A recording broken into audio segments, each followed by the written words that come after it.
Welcome to kathysright.com, your pit stop for the conservative mind, heart, and soul. I'm Kathy. It's time to retool and refuel. If you're like me and you watch a lot of TV and listen to a lot of radio, you're starting to think that today's youth is a lost cause. You're starting to think that, are they all out there tearing down statues and doing ridiculous things and acting a fool at airports? Well, the answer to that is no. There are some young people who are doing positive things in positive ways and actually making the world a better place. We all know that evil still exists in the world. But when there are good guys and bad guys, I like to stay on the side of the good guys. And one of those good guys is today's guest, a volunteer for Operation Underground Railroad. Their mission? To save children and end child trafficking. Yes, there is a disgusting industry of child sex trafficking, and it's happening all over the world. And I think because of the porn industry, mere human degradation isn't enough anymore for these perverts. And thanks be to God, people like, Tim Ballard. Tim Ballard founded Operation Underground Railroad to save these children from exploitation and sexual abuse. It's not a comfortable subject, but it's important that we recognize it. If you want to exorcise a demon, you got to call it by its name. And its name is child sex trafficking. Yes, prayer works. And I pray about this a lot. I pray about those children. I pray for them. I pray that this comes to an end. We can't allow this to happen in our country or in the world. But there are some people doing something about it. OUR, Operation Underground Railroad. Thank you, Jesus. Because if it weren't for them, if it weren't for people like them, people who are not afraid to confront an uncomfortable, disgusting problem, someone who's willing to do the work. And I have one such person today. Ron Tran is here with me today. And this is Nomad7. And we're here to talk about his new chapter in his life, about Operation Underground Railroad and what they're doing about a significant problem in this world. Welcome, Nomad7. Thank you. Thank you for having me. Glad to be here. So tell me, how did you become interested in Operation Underground Railroad? So it actually took a little bit of time, but so I used to teach without a degree. I was in the process of getting one, and then college didn't work out. I dropped out, and I was offered a teaching position overseas in Mongolia. I did that little stunt. I came home. I worked my usual 9 to 5, but of course, overworked, underpaid. So I took an extended 2-week vacation. I did a cross-country road trip from coast to coast. Oh, it was beautiful. And I did a lot of, soul searching and praying. And, I figured, there has to be more for my life than just working, clocking in, clocking out, and working for somebody else this way anyway. And then, God led me to OUR, Operation Underground Railroad. They had their chapter in Virginia, in Richmond. And that was the actually first day when I got there that they were, holding a public meeting. And I was like, all right, cool. I'm excited. I'm ready. Of course, being young as I was and naive, I was like, all right, well, I've got a little background in security. Maybe I could go kick down doors or provide Overwatch or something cool like that.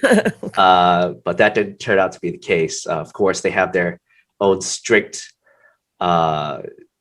requirements to join their operations team, their jumper teams. So, I opted to volunteer, see what it was about. And thankfully, I got to meet one of their operators and I got to listen to their stories and I've got to learn a lot more. And so that was the beginning. 3 years ago, I stepped up and said, okay, let's do it. Well, God bless you for that, because I felt led by God as well. Yeah. It was really uh, I've been in a ministry at my church since since I gave birth to my children, basically, but also when I started, helping out at church, and that helped me a lot, and it helped other people, and I loved that feeling. I just loved.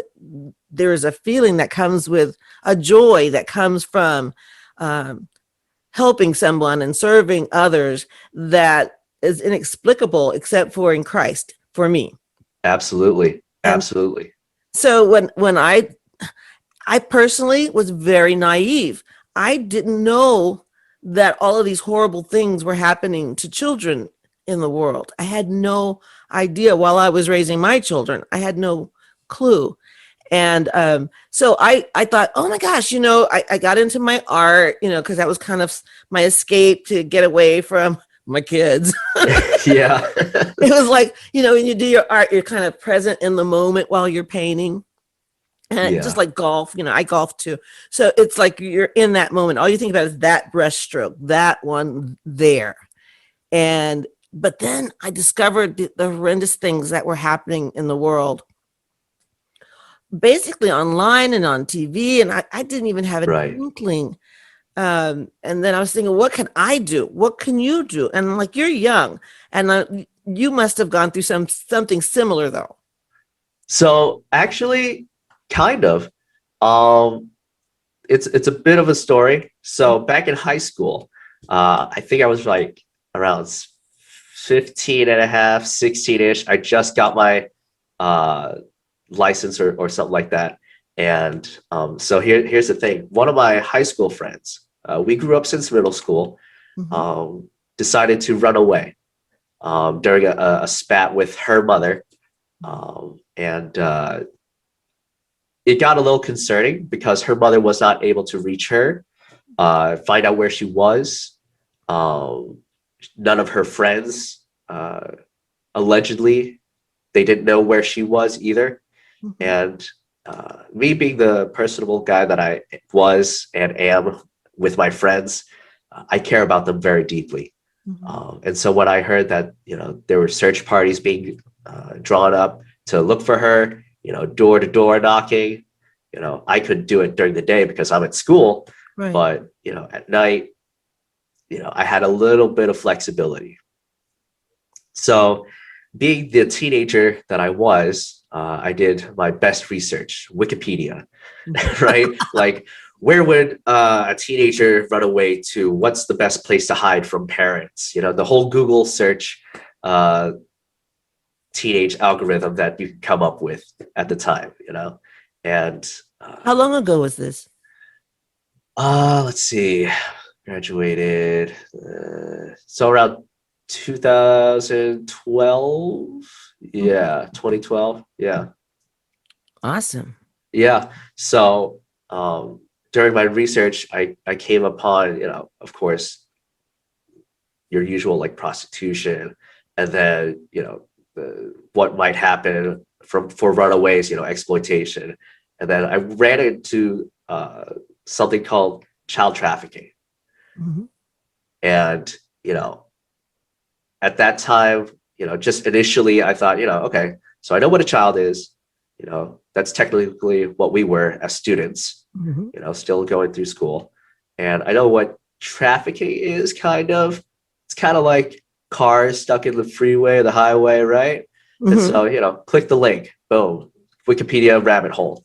And then, you look at all of this description of child exploitation, what happens to them, how young they can be. And, I got scared. I acted on impulse, and I got into my car late at night. I posted a little thing on Facebook on the group search page on Facebook, and it was like, "Hey, going to DC tonight. Anybody want to come and help? Look." And of course, all the adults are sleeping. They got work the next day, whatever. Mm-hmm. And there's not a lot of students like myself on that page. Um, so sorry if you hear the dog That's barking. okay. That's yeah. But I went out there. I went to the places in DC teenagers definitely shouldn't be. Oh, there are some places in DC that are seedy. Yeah, no, absolutely. And I definitely should not have been there, but I just couldn't have, lived with myself if I didn't make this effort. Find I your friend? yeah, to find my friend, I hoped and prayed that, I would find her, maybe kicking, screaming, maybe walking around in the dark, you Yeah. know, but fast forward a week later, thanks be to God, she was with a friend nearby who, didn't give her up. It wasn't exactly the smartest play, despite all of our efforts. But, I think the most beautiful thing about it was that our whole school um, celebrated the one that was lost. It was almost biblical, right? Like Oh, one of our own was lost, and we went all out to find her. And when we did, we celebrated like a family. We had a whole, you know, get together. We had fanfare, and her mother pulled me by the ear and took me aside and say, "Hey, I saw what you did. It's not safe at your age, right? What if you got lost? Now there'd be two of you kids missing, right?" yeah. Like, yeah, all right. But then she thanked me, and we all had a good hug. And, it was a good time. That's But awesome. yeah, that's the strongest memory that I have that you know really pushed me to volunteer for OUR. Wow. I think that, I wish I had the guts to to volunteer for OUR because I know they go into some situations that are not safe because you're dealing with traffickers and people who would harm you because obviously they harm children. Um, and that's what really got to me was that people could harm children in such a way that and nobody seems to be. I'm like, doesn't anybody care? I'm thinking there's got to be somebody who cares what's happening. Yeah, the risk is exponentially greater because of the children that are involved, and they are, potentially hostage risks because if the traffickers find out what our jump teams, the operators that are conducting these rescues, as well as in tandem with the law enforcement, the hosted law enforcement in their country, you know, they have to do everything correctly. There's no margin for mistakes or error. Mm-hmm. So I really commend our operators for what they do wherever they are. They really are, you know, the top notch of their craft. So, when, for instance, hopefully, I don't know, I don't want to get too heavy into uh, politics, but that's what I do. I'm a, That's okay. That's okay. but I'm just saying, since the administration change, there has been an increase at our southern border, and I find when I saw this video of these two children being dropped over this white wall, Right. and then the smugglers, the traffickers just took off. Right. And I'm thinking, what if the camera hadn't been there? What if that camera hadn't been, and how much of the space of that wall have other children been dropped without regard for their safety or what will happen to them?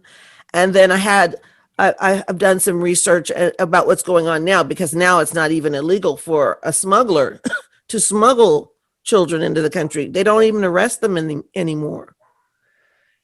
The public policies regarding the southern border is definitely one for major concern. Our founder, Tim Ballard, actually presented to, I believe, Congress and said, he wasn't advocating for a change in policy, but more for the actual physical structure along the border, Mhm. actual walls and um, ports of entry. That's his main purpose of his speech while he was there, Mhm. because there were witnesses, there were victims, survivors that came through the border and, basically conveyed uh, during their aftercare sessions that, why weren't there more, ports of entries? Like, so, we have our border checkpoints. Those act as funnels Mm-hmm. for, regular traffic, right? Yes. If we could have more legitimized, again, ports of entries along the border, we could station, more border patrolmen and women at these entries that are trained to look for these smugglers, these human traffickers, and they would be able to, again, read the body language of the children, the adult that's Mm-hmm. accompanying them. They'd be able to conduct an investigation a little bit better instead of having to, patrol miles and miles of empty or unsecured land that can be, physically crossed as easy as going under or over barbed wire, or these standard fences that don't reach below a point that Mm-hmm. does not block access to tunnels. Mm-hmm. I don't have the specifics on all of the methods that smuggling occurs on the border, but Right. But I mean, definitely something better than what I saw in that video. right, It's got to be something better than that tall piece of fiberglass that they can just like throw a child over. absolutely, We could do better than that. I think what's happening, in my opinion, is by having the open borders, by having all those gaps, by having the smoke and mirrors of people coming in here, families, and having all the border patrol in one area so that the drug smugglers can use the other area for more drug smuggling and child trafficking. And let's be honest, they're treating these children like merchandise, and then they recycle them. They recycle absolutely, them. They send them back absolutely, and forth with different people claiming to be family. And for a while there, I know for a fact, because I do have a friend that works for ICE, or now she's retired, but yeah, she worked for ICE, and they were doing DNA testing. And that's why the children were separated from their so-called families, because their DNA did not match. Then they stopped during the Biden administration. Now, Marsha Blackburn, I believe it is, she's got a Save the Children Act that she's trying to pass. right, And make so that they have to do the DNA testing again, required, to make sure these children actually belong to the people that are claiming them. It's worse than that, though, because they've already, I mean, there's evidence, people I have seen for themselves, of children being literally dumped into a strange person's car and just taken on their word wherever in this country. And I think we absolutely, can do better than that as a country. And I'm wondering, where the hell are all those kids in cages complainers? right, For right, 4 years, we heard kids in cages, kids in cages. And they were so worried. And now they're literally dumping children into this country, nary a care for their well-being or the fact that they might be sold, and sometimes for parts. yeah. So the red market, which is basically the organ harvesting and selling equivalent to black market. Mm-hmm. Yeah, these people are very creative in their evil ways. Absolutely, there's no denying it, and I agree with your emotion of frustration that where are these people that wanted these immigrants out of these cages? Why are they not advocating for their safety? Mm-hmm. uh Not only their freedom but their safety, as well as the children. Like, why?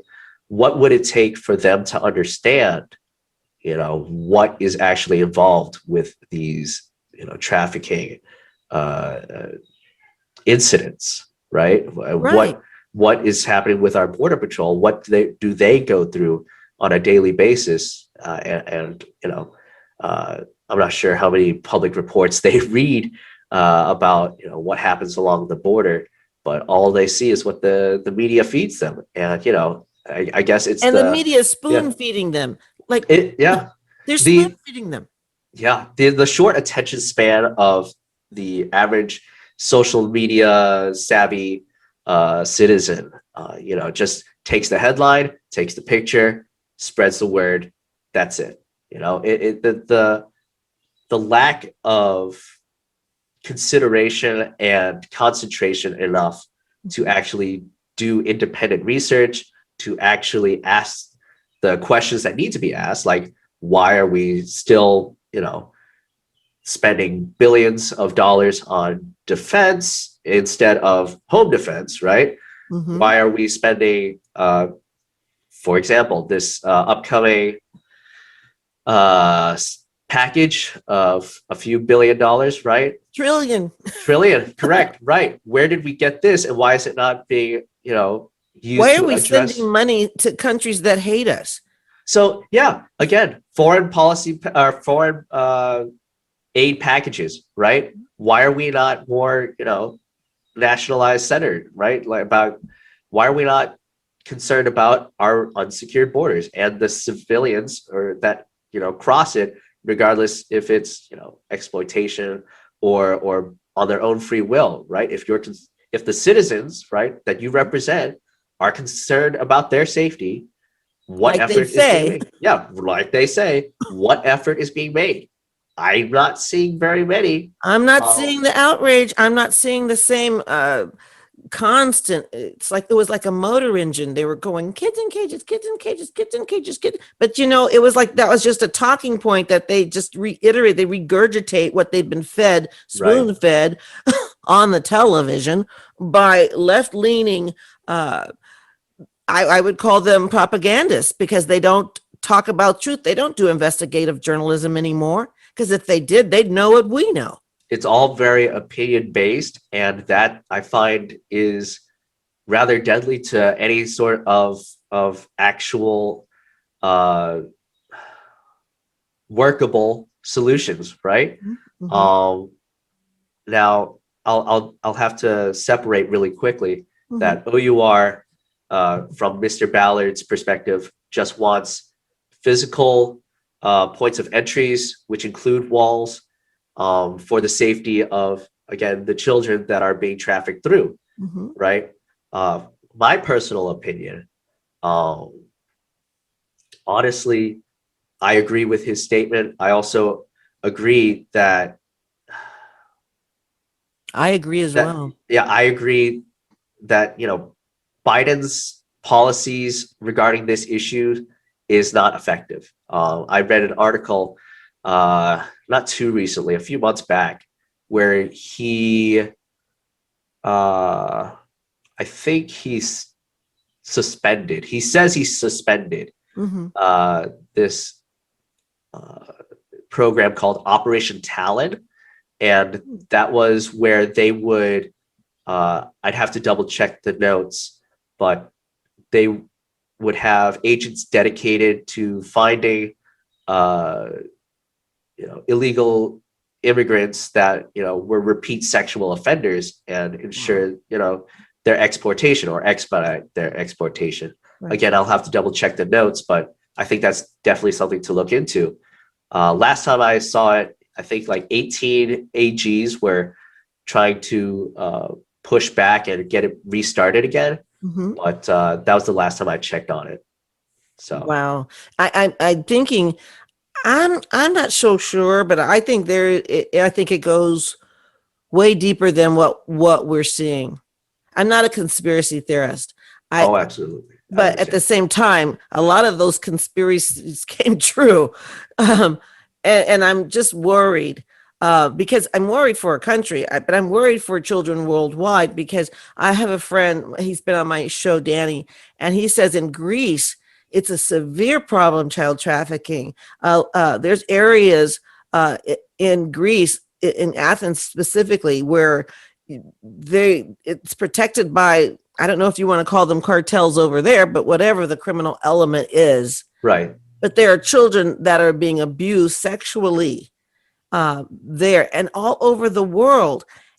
And so what I think is happening with with the open border policy, and I'm going to call it what it is because I don't care what they call it, but it's Sure, an sure. open border policy. But what I think that did was create a marketplace for the sale of children and women and boys, whatever. But they for the sale, because when you have it open like that, and people are coming from what 170 countries, that's what I've heard.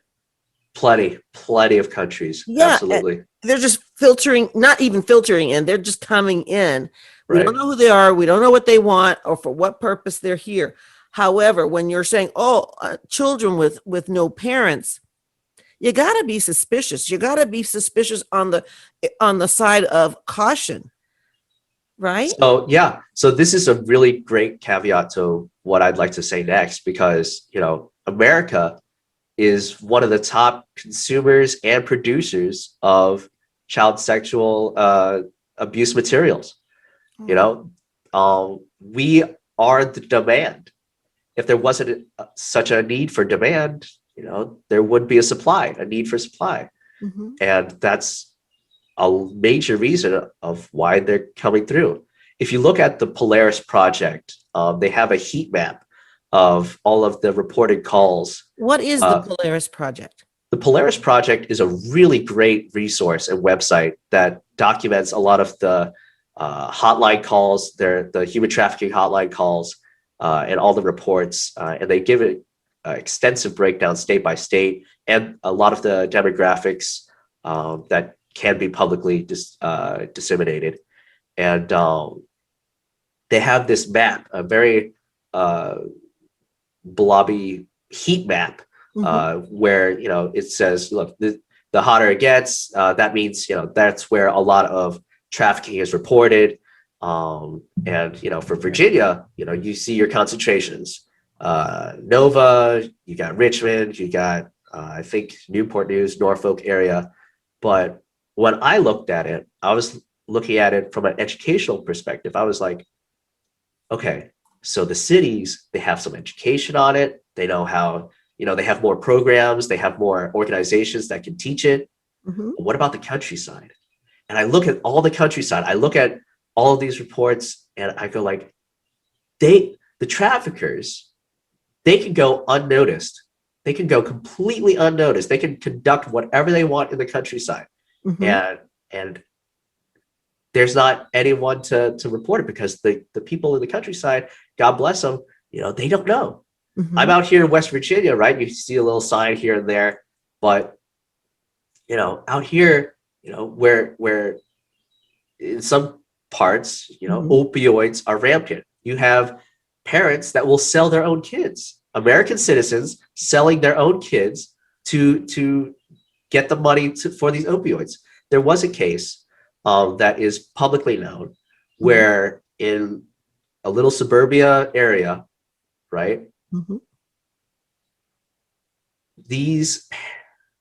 They really shouldn't be called parents. These adults, these pair of adults, they gave birth to their child, and starting from the age of 6 months for the next 4 years of that child's life, they sold that child to adults who would come to that house to do unspeakable things to that child. Oh, God. Mm-hmm. And I just can't fathom that we have lost our sense of community. Mm-hmm. In suburbia, how is it that,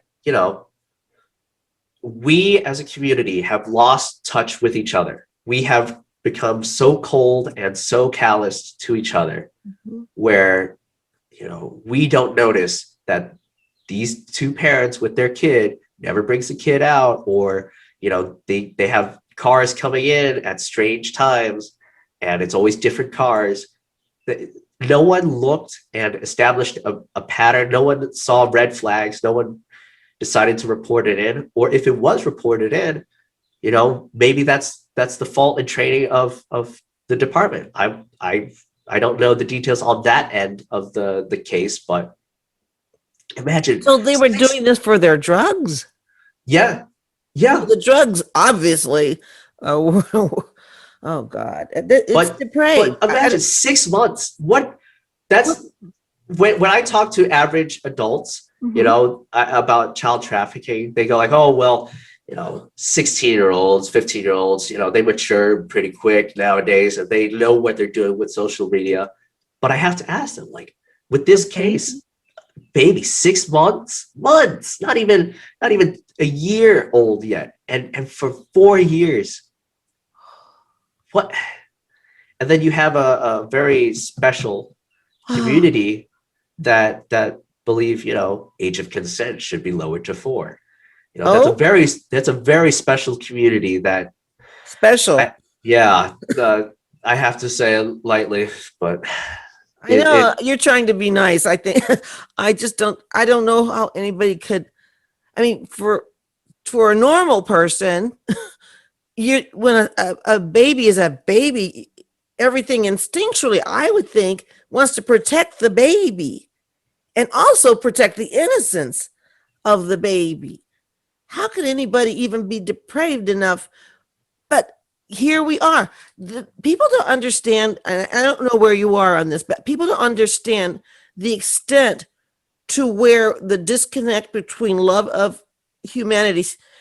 I think it began way back with Adam and Eve, but I'm talking with the beginning of abortion, when we started disrespecting human life.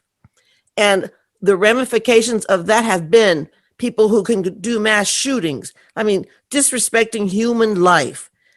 If we can, slice and dice a baby in the womb before yanking it out of its mother and the mother be okay with that, that was the disconnect right there. And ever since that disconnect, this world has gotten more depraved. That's my absolutely, belief. it's definitely a sin problem. On the case of abortion, I I will say this: um, abortion clinics in the areas with less economic standing, they are the one of the biggest facilitators for trafficking. I Not believe it. just child trafficking, but trafficking in general, because these pimps, these Traffickers. traffickers, they take advantage that if one of their girls gets pregnant, they just step in and say, hey, accidentally got pregnant, kind of want it out, Mhm. right? And the pimp has that control. They can always be there for every step of the way through the abortion. That way they can avoid the awkward questions. It's just in, out, pay, go, buy. I'm not sure if you have to pay for an abortion. I'm Oh, not you quite do. sure. Okay. Some people do. I know. I have a friend who's a sidewalk counselor, and she tells me, yeah, sometimes it's as much as $1,500. It's like and the thing is, if somebody wants an abortion and then they change their mind, they don't give them their money back.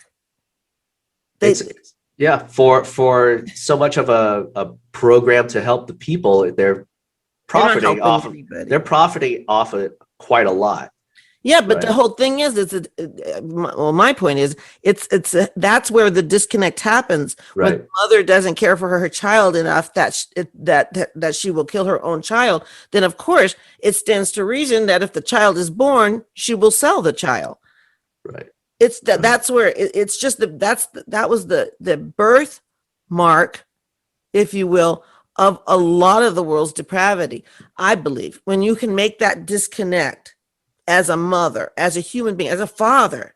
I mean, we have.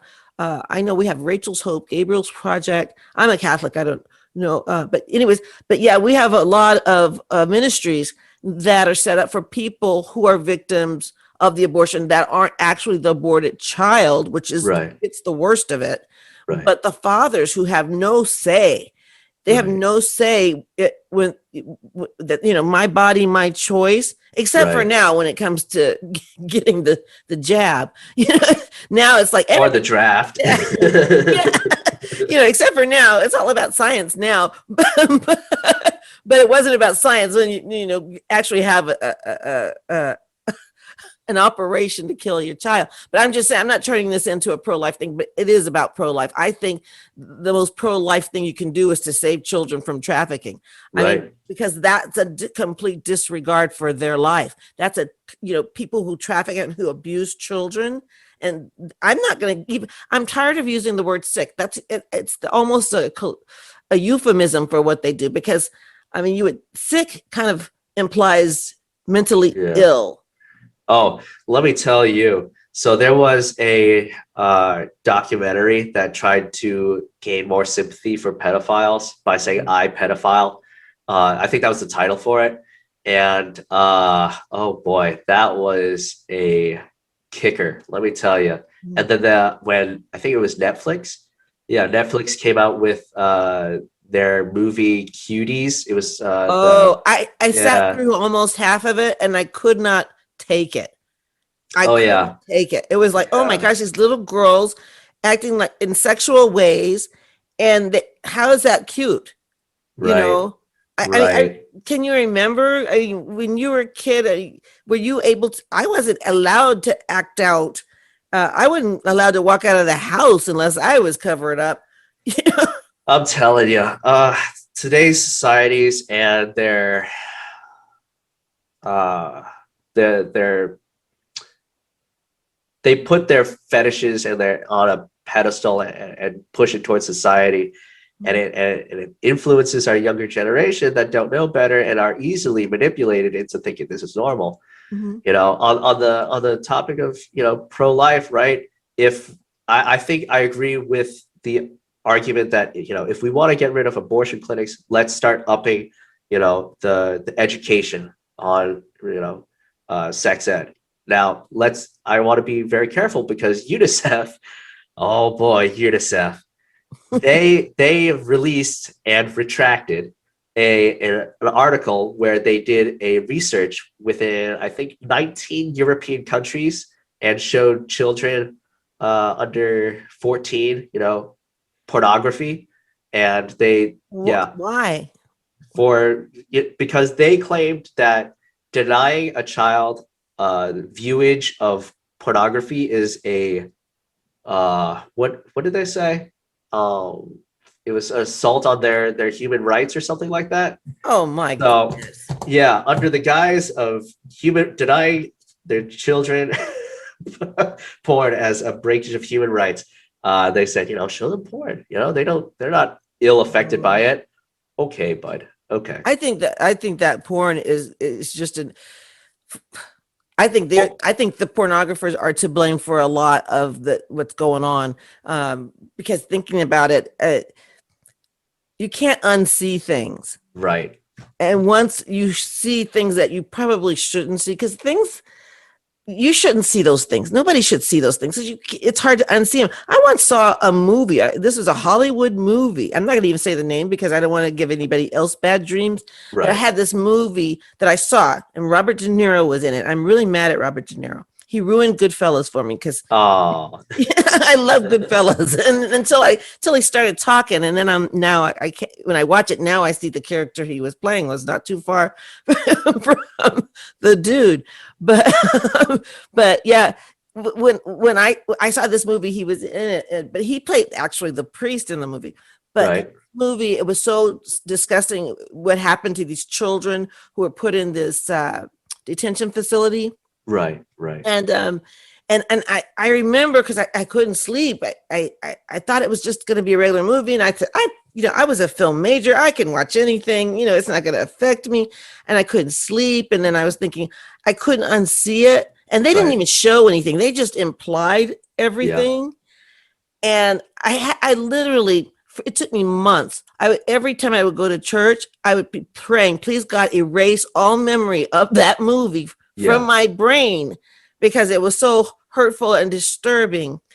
And I can imagine if somebody got into pornography, what I've seen people say who are who are doing what you're doing as well, is that what happens is with these guys, with not just guys, but mostly guys, is that they'll see pornography and then they'll want to do that, and then they'll say, and then that doesn't satisfy them enough, and they up the ante, and then they have to go a little more depraved and then a little Correct. more depraved, Correct. and that's how they get to the, oh, now Pornography children. is absolutely a drug.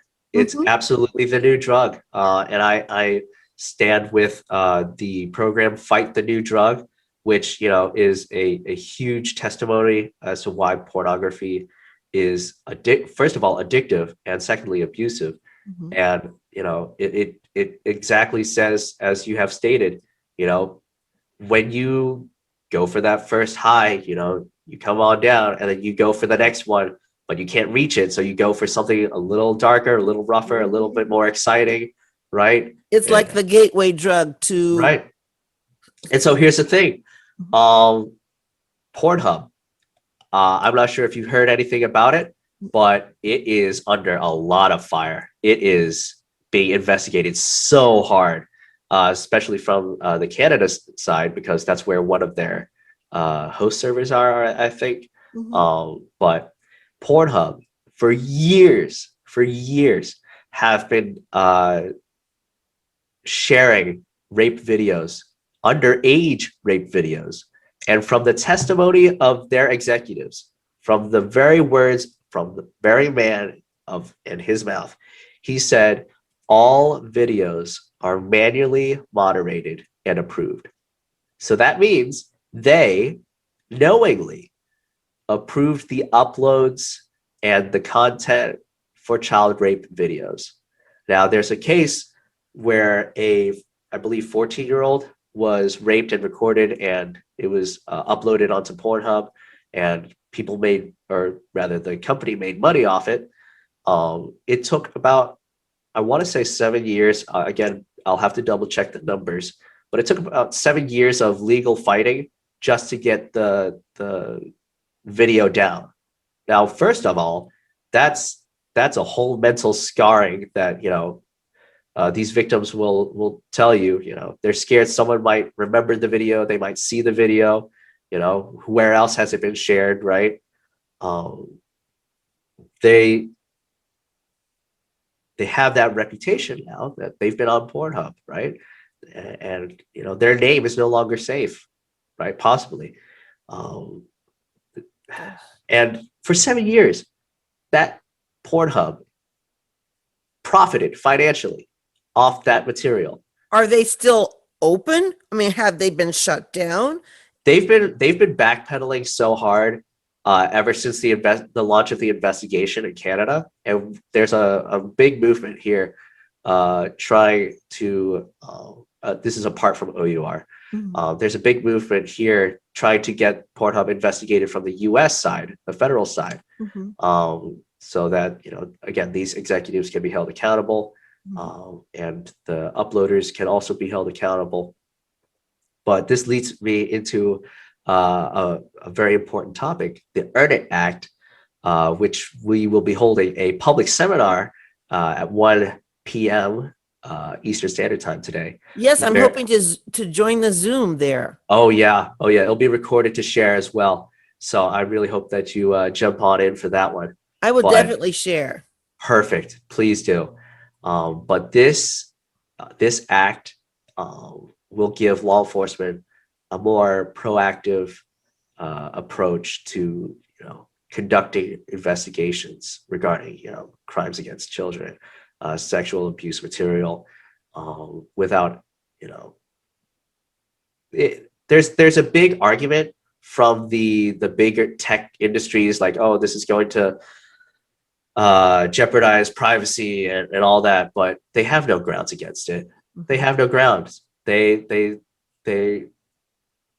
they're all hot air in their argument, because if you know if you are a company that doesn't profit from sexual abuse or child sexual abuse materials, rather, you Mhm. know, you vetted your clients, right?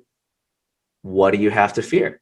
It's Mhm. like, no, this is all about privacy. It was like, all right, well, the privacy was taken from someone else. Mhm. And are you going to hinder the investigation for this? Mhm. Is this what you're telling me? There's a lot of um, good counterpoints Mhm. that you'll be able to hear during the seminar later today. Oh. But I think this act needs the biggest public push. If we can't stop the physical threat at the border, if we Mhm. can't uh, crack down on every case in every state, every town, every city, every neighborhood, then we can at least give the tools and the benefit for our law enforcement agencies and partners and departments to do their job more effectively and So what do rescue you these. think about them trying to defund our police while the police is our first line of defense? Right. I think this is it's not going to fly. I think that once people you are thinking, I'm thinking common sense wise, but you would think that with the uptake right now of crime because of the defund police ridiculousness, that people will feel the sting of that and they'll go, okay, we were wrong about that, right? We will Oh, self absolutely. correct.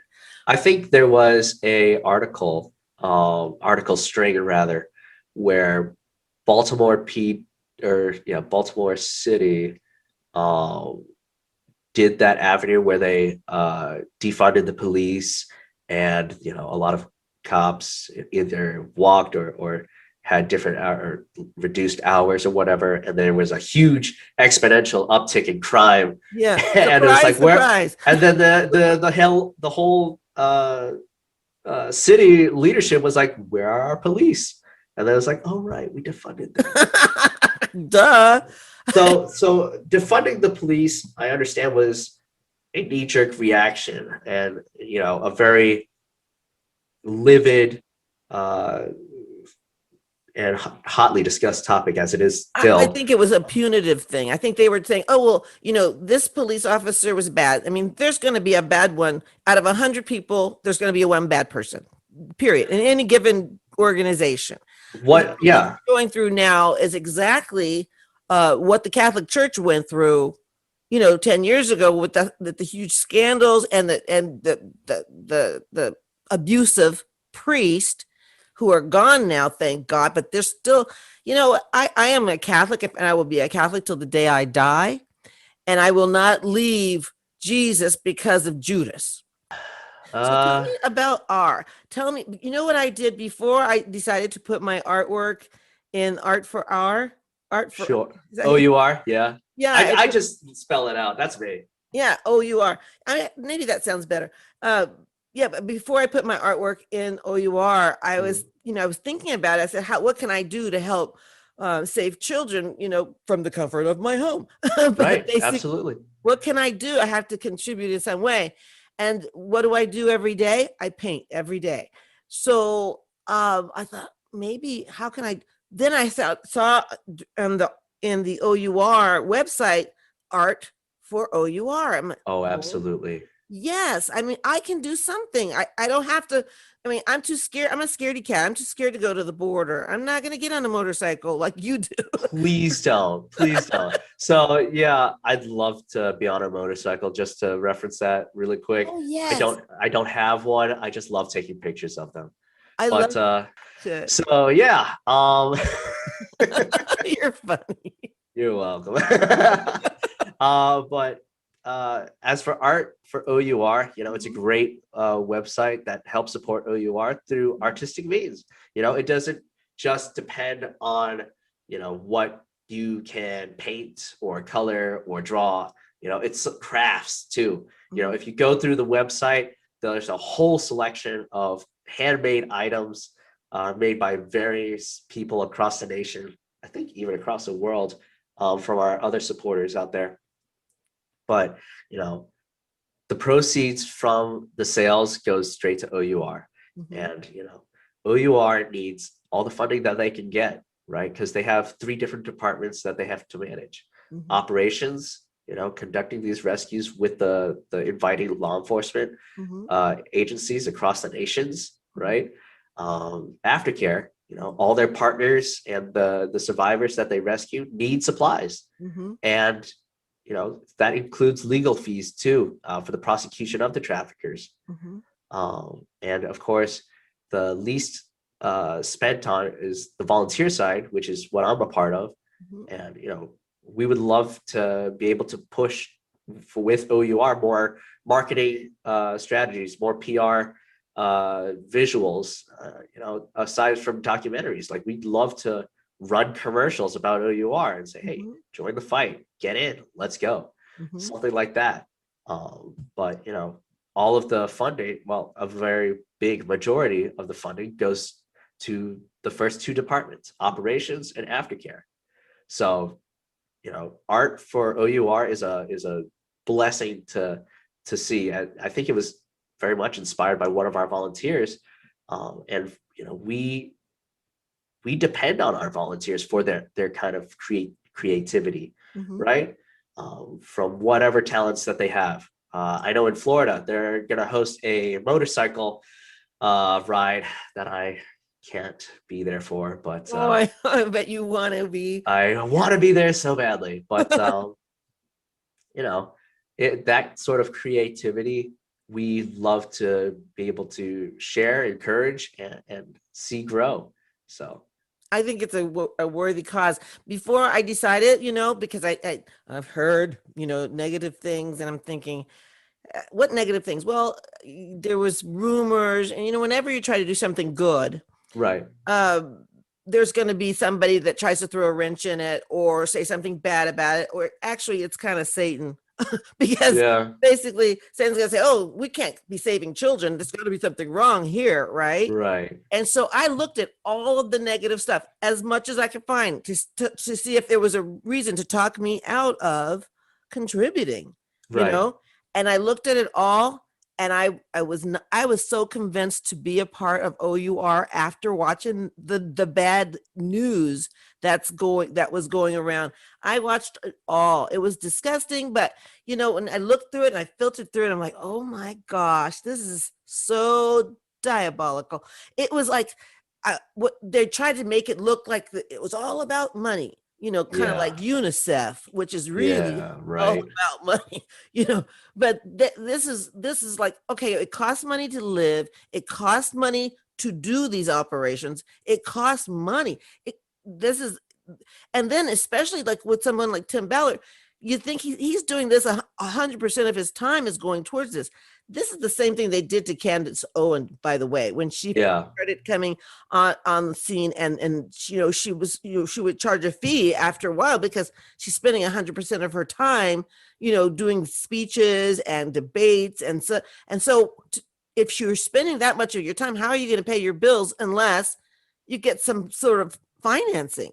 Right. And absolutely. So everything costs money. And so when you realize that, you go, oh my gosh. So basically, whenever you try to do something good, expect somebody. Pushback. Yeah. Yes, there's going to be somebody that's going to say, oh, they're in it for the money, blah, blah, blah. But you look at what they're doing and how many people they're saving. And if I can be a part of that, I can sleep better at night. I do. I sleep better because I get up and I do my art, and it's not just for nothing. I mean, I got to one point when I first started painting, when my children were young, and my house was just full of paintings. I mean, there was no room left on the walls. Right. And so I was forced to go put my stuff in a gallery, literally, because there was no room left on my walls. And so I said, well, I'll get juried in, but I'm not formally trained. So you put a few pieces in, and then they vote, the artists that are in the gallery already, and they jury you in. And I was surprised that they said yes. I'm like, oh, okay, then you can put my art there, and I have more walls now. And but actually, I sold a few there, but I sold way more just out of my house from people visiting, because I would bring them home from the gallery, and I'd leave the price tag on there, and people would, oh, I like that. I'm like, well, you can have it for whatever that. Right.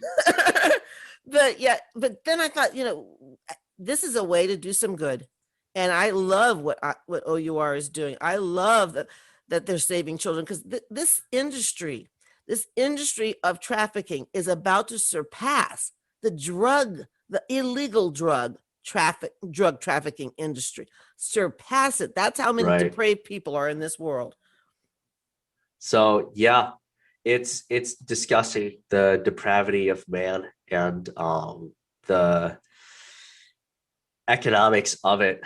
Um, you're right. OUR does need the funds, but it's not all about the money. It's about saving these kids. And you But you would got to think, go where they are. And how are right? you going to get there?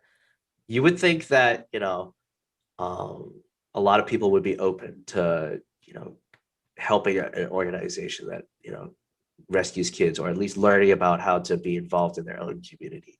I I would just remember, like to see one of those people that said kids in cages for ad nauseum last year. I'd like to see one of them say, you know what? I'm going to donate to OUR. That would redeem all of their crap that they were saying last year. That would redeem them in my eyes anyway, because yeah, if they really care about children like they say they do, then do something. right. I mean, we're not asking for, your life savings. You can do $5 one-time donation or $5 a month. Mhm. Skip that cup of coffee. That Starbucks cup of coffee is a little overpriced anyway, right? Oh, You I know, would never even go. I won't go to Starbucks just on principle right. because I have coffee maker at my house. I like regular coffee. If I want super sweet coffee, I can put whipped cream on it myself. I can do all of that, but it's only 10 cents here. Yeah, yeah. So, I mean, like I said, there's so many ways to support OUR. Monetarily, Mhm. volunteer, be a volunteer. We need it. I'm looking So into that too because it turns out one of the volunteers for OUR lives out where I live. perfect.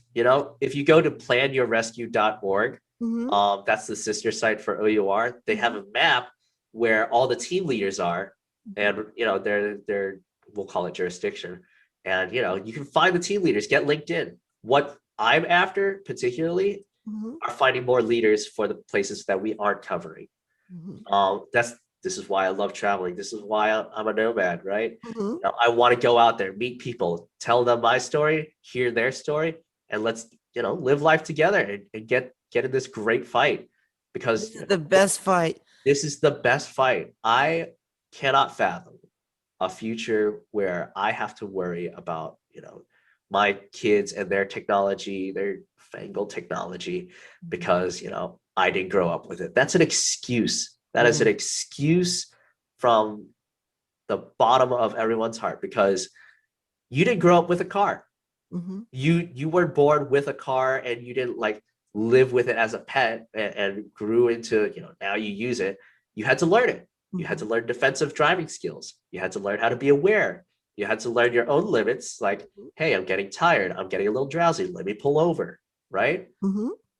You've learned all of this. What is stopping you from learning how to keep your children safe on their phone, on their tablet, on their video games? Is it a big headache? Yes, but that's parenting, right? Back Mhm. when I was teaching, you know, some parents would treat school as like a daycare, 8 hours, go home, do whatever, or go wherever, come back, get the kids. Okay. But now, after COVID, parents are figuring out the hard way. Now I really got to teach my kids while they're at home. Now I really have to spend time with it. This is what it means to be a parent at home, Mhm. right? Things have changed so much. Another aspect of COVID is that child trafficking jumped exponentially because of, you know, the isolation that these kids were in, Mm. right? OUR has a program for high school and college kids, especially, called Students Against Trafficking. And it's a beautiful program run by a separate director, not a volunteer team leader. But this is a great program for kids to be engaged in, be active in, to learn the signs, Mhm. and most importantly, possibly save each other from this industry. Because look, they know their lingo. Mhm. They understand how to communicate to each other, where it's like, okay, I'm learning information that is very in depth, but it isn't invasive. Right. Like, they can be comfortable to talk to me, and they can notice a lot more with their friends, because they Mhm. hang out with them so much more than even their parents or their teachers. Because look, sometimes it happens, right? Yeah. You come home from work, your kid comes home from school, you're both tired, you've had a long day, and you might miss something. God bless all the parents out there. They all try their best. but sometimes a little help from their friends, like their kids' friends, Mhm. is exactly what they need to understand like something is wrong, you know. Yes. So this is exactly the program I hope all high schools and colleges adopt. You Mhm. know, maybe some middle schools if they can handle it, but you know, these kids, like when I grew up, you know, we had sex ed, we had stranger danger, we had, you know, a slight talking to from our PD if we were lucky about grooming, but that Mhm. was it, right? We don't have something regular, something substantial. And, you know, I say this recently lightly, but, you know, we recently started installing RSOs and school psychologists. Mhm. Those weren't there before, right? What's We an need them. RSO? Oh, sorry, SRO rather, school SR. resource. Yeah, Okay. school resource officer. Okay. Yeah, but you know, we need to be expanding our program on keeping our kids safe, right? Expanding their education on the dangers that are out there, right? They're Especially all, over the internet. Especially. especially, you're absolutely right, because look, we've almost perfected a factory line of education, right? Block by block, they have lunch, block by block, and out. Some Mhm. maybe recess for the little ones, but there's no dedicated program that is universal for these kids where excuse me, where you know they teach the dangers of trafficking. They Mhm. teach the signs of trafficking. They teach, you know, what it means to be groomed, right? I mean, here's an embarrassing little story about mine. I almost got catfished when I was in middle school to sending money to a whole complete stranger because when Facebook was new to me, and I was like, oh, everybody's real. These pictures Mhm. are real. You know, these people are real. I was like, oh, they need money. Maybe I can send it. Yeah, it was bad. It was bad. But look, I was naive and I didn't understand better because no one taught me better. Mhm. This is the danger of the internet. You know, let I've my seen I've seen red flags with my grandson. I've seen red flags on the on his when he plays these games. right. And when he's playing these games, it sounds like he's talking to a teenager, you know? Yeah. And I'm Yeah. thinking that can't be good because I don't know this teenager. And it doesn't sound like they're talking to each other, but then I am not comfortable with it. I'm not comfortable. And I will take the iPad away. I'm like, he goes, what do you want me to do? I go climb a tree or dig a hole, Right. do Yeah. something. Don't don't sit on that thing all day talking to some stranger. It looks like he's talking to a stranger. And it Yeah. can't be safe to me. It's just like it's like letting him talk. When I was growing up, I'm older than you, and I'm not gonna. Well, I'm old, anyways. So, but I mean, I You remember my mom said, "Kathy, you talk to too many strangers. Don't talk to strangers." And I was naive as well. I would talk to anybody and everybody. I didn't have any idea that people could scoop me up and take me away. I had no right. idea. I still talk to strangers. It's really bad. but Right. but now I'm older and I'm armed. so, Right. I so think there's a good quote. I don't know who said it, but it's wisdom is wasted on the old and youth on the young, right? yeah, Because you know, when you're young, you don't know anything. But when you're old, you know a lot more now, but that's in hindsight afterwards. You know, yes. it's our responsibility, as I say in our seminars, you know, Mhm. it's our responsibility as adults to be the adults, you know, where we've grown accustomed nowadays to, you know, if the kids cry, if they're bellyaching, or we just want, you know, to relieve a little Fix stress it. off our headache, you know, we just throw a phone at them, a tablet at them, get them the newest shiniest thing, and say, okay, now go on your own. Mhm. Like, wait, there's a lot of problems with that approach. You know, this isn't to criticize parents who do that. It's just I want to make it clear that there are dangers to leaving it unchecked. GPS, right? If you use your phone and you know you have an app where you know it geotags where you live, right? You know, let's say Berkeley Springs, West Virginia, right? Now, whoever wants to prey on that child that's already seen the geotag can go like, okay, now I just need to look for maybe a park that has this specific tree and this angle. Because look, here's a strategy, right? Mhm. You get the geotag, you look around, you see the picture, you go onto Google Maps, you go to Street Views. You can literally walk through their neighborhood without leaving your desk. That's how dangerous it is. Oh my And, gosh. and you know, I'm not saying this happens every time, but that's just exactly how That's just dangerous it one is. of the ways that it happens. Right. And grooming doesn't happen overnight. Sometimes it does, but it they establish, these predators establish a relationship over time, Mhm. and they nitpick all of the flaws and mistakes that parents will make. You know, it's inevitable. Parents will make it. Adults, we do make it. And Well, we they take trust too advantage. many people. That's the thing is our we trust too many people. I was playing a word game with my grandson on his uh, iPad, Right. and you know you get a bunch of letters and see how many words you can make out of the letters.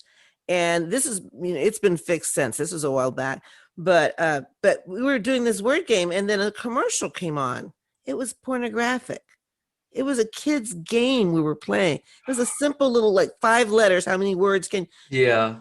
And then there was like the commercial where two people, Yeah. and I was like, oh my gosh! And like, and how often? I said, have you seen this before? He goes, oh yeah, that's come on lots of times while I'm doing. So his mom had to fix it so that he doesn't have anything that has ads on it. You Right. know, but Right.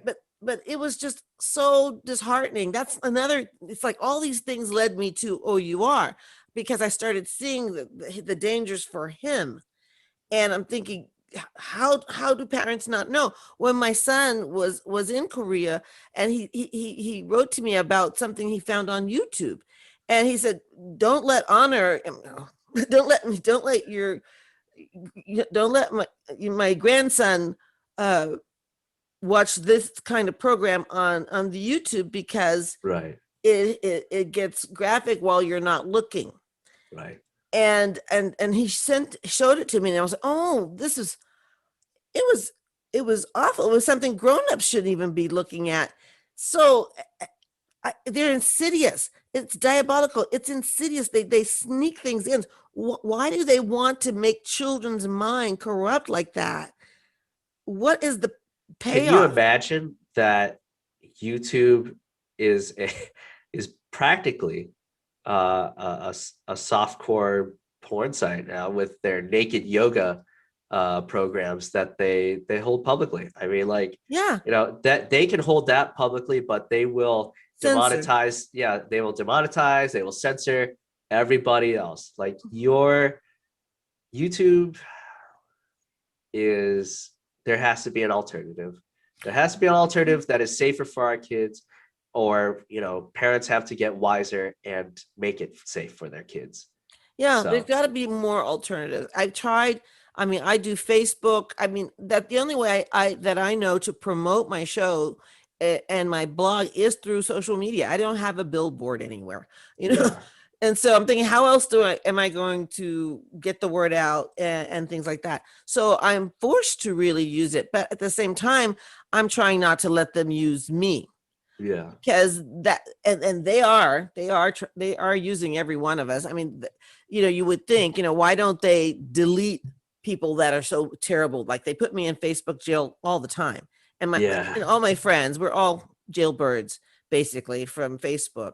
And so when they do that, but they allow a site for cannibalism, I'm like, right, seriously, right. what are the community standards really?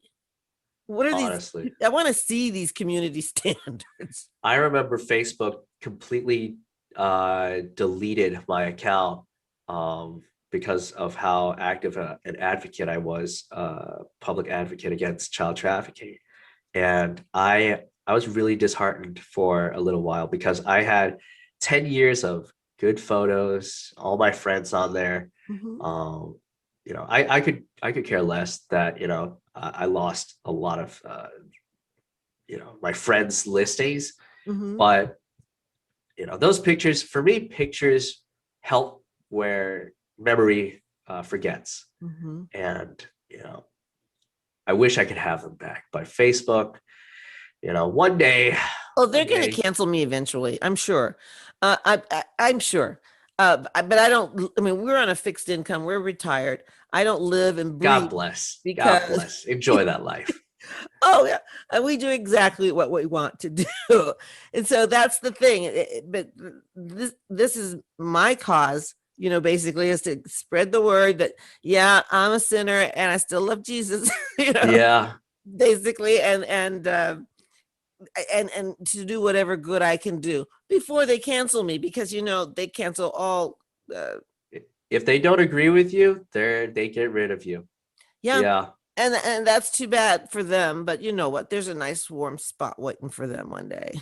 Hey, they will reap what they will sow, or what they Yes, sow. and But you know what? Hopefully, they're saying that Trump's starting a new social website. They're saying a lot of people are starting new ones. I've tried some of the other ones. Like yeah, I went on. Parlor and Yes, Webkin or whatever. I tried Yeah. MeWe. Yeah. somebody told me about MeWe, and my profile clearly says that I'm married, right? And Yeah. I got hit on like boom, boom, boom. And I'm like, do you realize I'm almost 60 years old and have no interest in breaking in a new dude, Yeah. I'm No telling interest you. I'm whatsoever. It took me years to get my husband to where I can deal with him. I love him, but I mean, a man is different than a woman, and we have to learn to oh, I forgot to put on do not recess do not resuscitate to my phone. do not resuscitate.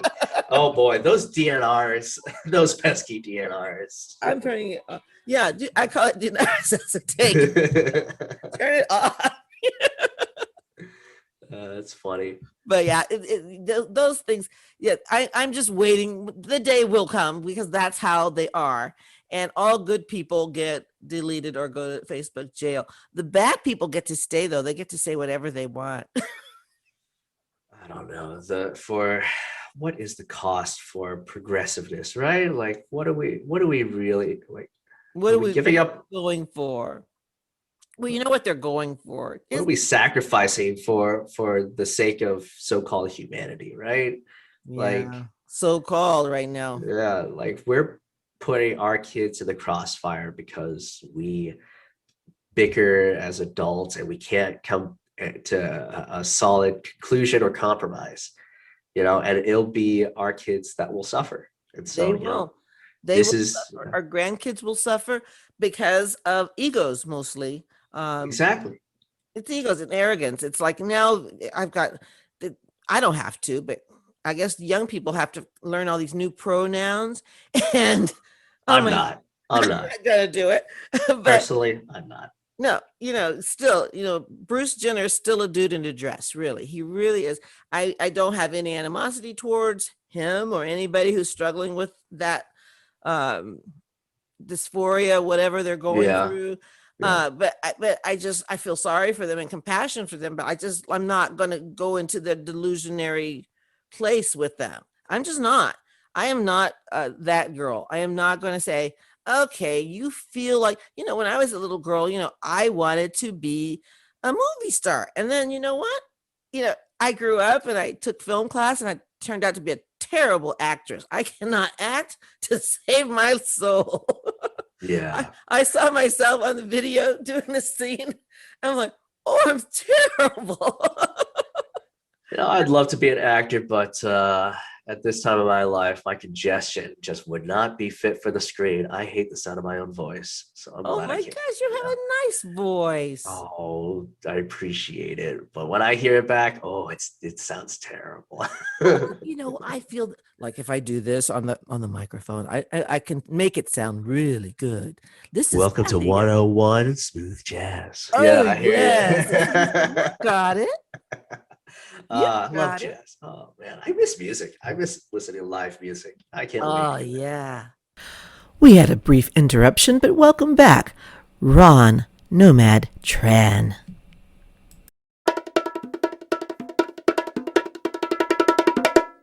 strengths and their weaknesses. They can fill out everything on their profile. They can send a resume if they like, but I want to know more about them. What drives them to volunteer? If they're looking more for something, casual on the weekend, a little bit closer to home, we can work on a farmer's market session or something like that.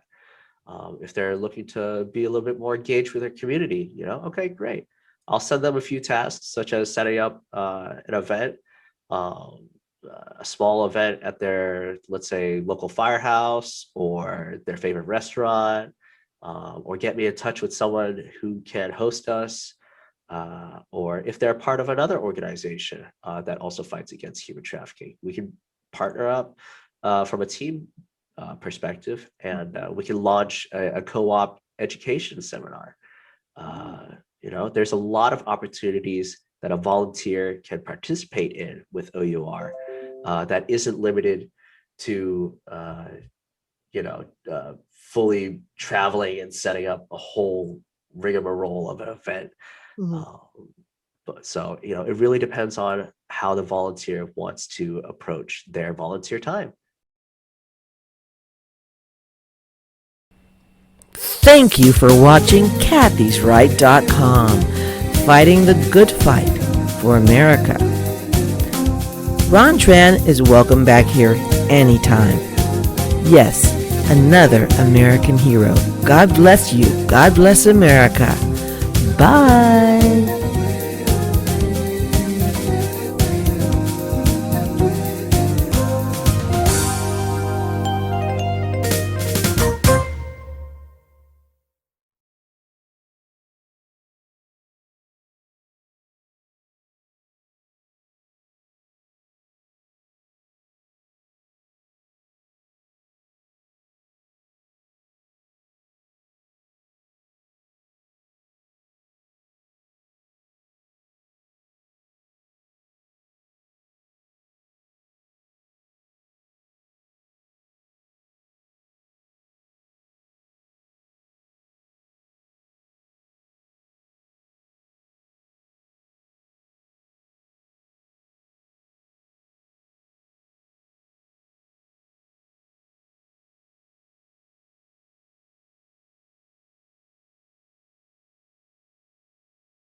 spread the good word. Always. If you have the inkling notion that this is a sign of trafficking, after you've done some research and training, right? Go through it with your leadership, make sure that you're all on the same page.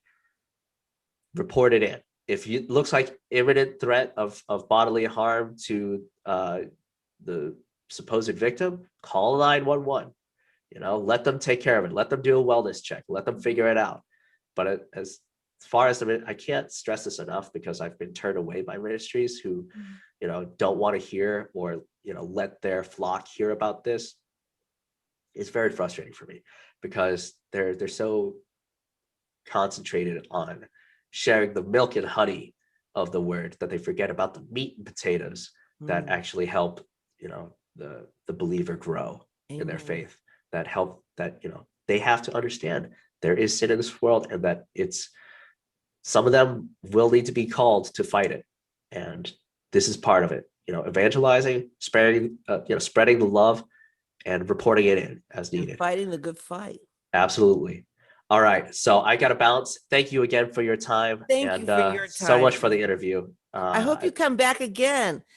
Absolutely. Maybe I could be on your podcast. Absolutely. Maybe we can do a monthly thing. Maybe. That would be awesome. I would do that. All right.